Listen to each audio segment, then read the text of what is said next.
Are you having problems with shifting gears? No one wants to hear it, but chances are it could be your transmission. I've got 5 symptoms of a bad automatic transmission, so make sure to pay close attention. Let's start off with the purpose. The transmission in a car is like a middleman between the engine and the wheels. It helps transfer the power generated by the engine to the wheels by adjusting the gear ratio, which affects the car's speed and power. For example, when you start driving from a stop, the transmission helps the car accelerate smoothly. Likewise, when you drive on a hilly road, the transmission adjusts the gear ratio so the car can climb the hill without struggling. In a front-wheel drive car, the transmission is usually located under the hood to the side of the engine. In a rear-wheel drive vehicle, the transmission is typically located in the back of the engine.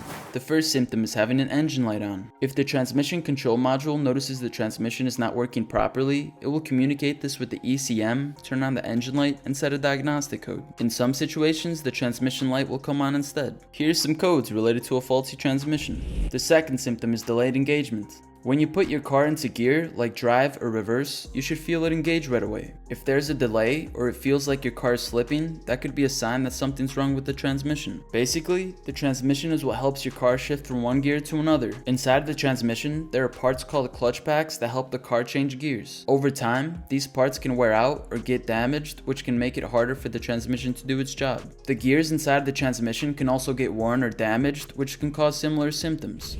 Another symptom of a bad transmission is strange noises. These could include grinding, whining, or humming noises. If you hear any of these sounds while driving, it could indicate that there's a problem with your transmission. The noises may be more noticeable when shifting gears. The fourth symptom is slipping gears. If you notice that your vehicle is slipping gears or shifting unexpectedly, it could be a sign of a bad transmission. Transmission slip is when the transmission fails to transfer power from the engine to the wheels, which can cause your vehicle to lose acceleration or not move at all. Let's say you're driving your vehicle on the highway and you notice the engine is revving higher than usual, but the vehicle is not picking up speed as it should be. This can indicate a transmission slip, where the transmission is failing to properly engage the gears to transfer power from the engine to the wheels. The fifth symptom is no movement at all. This has personally happened to me. I went to turn on the car and tried to shift from park to reverse, and nothing happened. I then tried to place the vehicle in drive, and again, nothing happened. The engine was on, but the vehicle wouldn't move. I ended up figuring out the transmission had a fluid leak, causing the internal components to overheat. This resulted in the transmission not being able to transfer power from the engine to the wheels. Replacing a transmission can cost you thousands of dollars. Before blaming it, make sure to watch this video on low transmission fluid, as it can cause similar symptoms.